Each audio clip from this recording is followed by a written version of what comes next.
बिहार में इस वर्ष बिहार विधानसभा चुनाव होना है, इसीलिए इसे चुनावी वर्ष भी कहा जा रहा है। इस वर्ष बिहार में विधानसभा चुनाव होना है।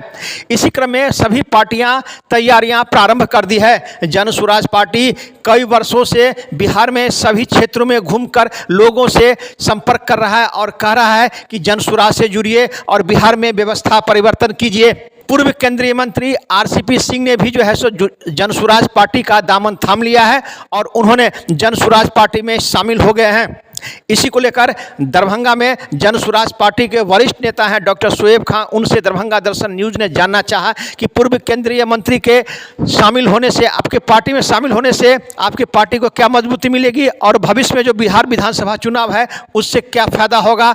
तो इन्होंने दरभंगा दर्शन न्यूज़ के साथ खास बातचीत में दी जानकारी। अब आइए सीधे ले चलते हैं, डॉक्टर शोएब खां ने दरभंगा दर्शन न्यूज़ के साथ खास बातचीत में दी जानकारी। एक रिपोर्ट दरभंगा दर्शन न्यूज़ से मनोज झा।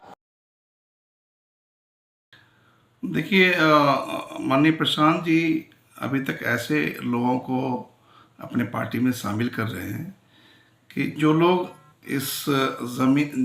जिस लोगों ने ज़मीनी काम किया है और उनके काम से लोग जो है वो अवगत हैं और जिनकी छवि अच्छी रही है, जो लोग साफ़ सुथरी काम की है जिन्होंने, ऐसे लोगों को वो लेकर के आ रहे हैं। और प्रशांत जी के विचार और उनके सोच को देखते हुए आप देख रहे हैं कि अनेकों पार्टी के लोग जो हैं वो प्रशांत जी से के संपर्क में हैं और जो अच्छे छवि के लोग हैं उन्हें प्रशांत जी ले रहे हैं।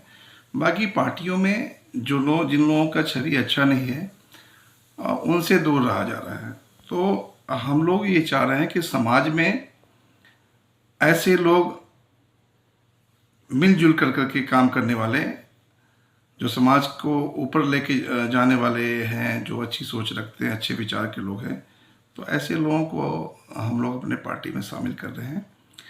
माननीय आरसीपी सिंह जो है वो हम लोग उन्हें शुरू से जानते भी हैं और लोग भी अच्छी तरह जानते हैं।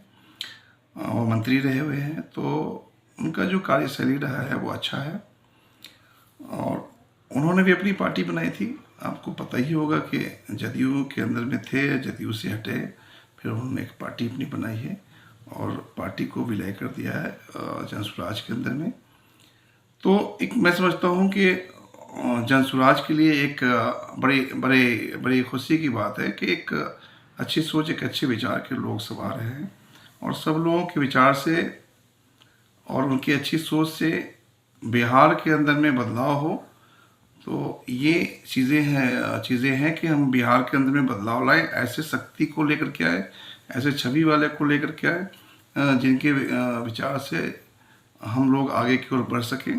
तो मैं समझता हूँ कि उनके आने से कहीं ना कहीं हम लोगों का जो संगठन है उस संगठन में और भी मजबूती होगी और उनके भी विचारों पर हम लोग, जो उनका मार्गदर्शन होगा उस पर हम लोग चलेंगे। जनाधार का जो मामला है, तो प्रशांत किशोर जी का जो सोच है वो जात पात और धर्म से ऊपर उठ करके बिहार के सभी लोगों को ये कहना चाहते हैं। उनका हमेशा ये संदेश रहा है कि बिहार को अगर अग्रणी 10 राज्यों में शामिल करना है तो हर समाज के लोगों को आगे आना होगा। हर समाज के लोगों को अपने बच्चों के लिए आगे बढ़ करके काम करना होगा। तो हम लोग तो जात पात की राजनीति से ऊपर उठने के लिए कह रहे हैं। हम लोग कह रहे हैं कि धर्म से ऊपर उठिए, उठ करके अपने बच्चों के शिक्षा के लिए, अपने बच्चों के भविष्य के लिए, बिहार के मान मर्यादा के लिए, बिहार के खोए हुए गौरव के लिए, बिहार को अग्रणी 10 राज्य बनाने के लिए सभी लोगों के सहयोग की ज़रूरत है। और इसीलिए जो हमारा थीम है, सही लोग सही सोच, सही लोग और सामूहिक प्रयास। तो ये जो प्रयास की जा रही है, सभी सही लोगों को उनके सही सोच के साथ जो लाया जा रहा है कि जो अच्छी सोच के मालिक हैं, अच्छे लोग हैं, वो ऐसे लोग जन स्वराज में शामिल हो रहे हैं। सरकार हमारी बन जाएगी यहाँ पर, तो हम चैलेंज के साथ कह रहे हैं कि अगर हम गलती करें, हमारी सरकार और जन स्वराज की सरकार अगर गलती करे तो 5 साल से ज़्यादा भाई मत रखना। सीधी बात, मैं ही क्यों नहीं हूँ, मेरी सरकार क्यों नहीं हो, 5 साल में एकदम बिल्कुल हटा देना। अगर हम खड़े नहीं उतरते हैं, गलत करते हैं तो कोई ज़रूरत नहीं है ऐसे नेता और ऐसे पार्टी की, चाहे वो पार्टी जनसुराज हो चाहे कोई पार्टी हो। मैं खुल के बोल रहा हूँ, यहाँ पर ऑन कैमरा बोल रहा हूँ। हम ईमान से बात कर रहे हैं कि ऐसे ऐसे पार्टियों को बिल्कुल ख़त्म कीजिए, तभी जाके आपका बिहार में खुशहाली और बिहार का इज्जत और बिहार का गौरव जो है वापस आएगा, अन्यथा कभी कुछ नहीं होगा।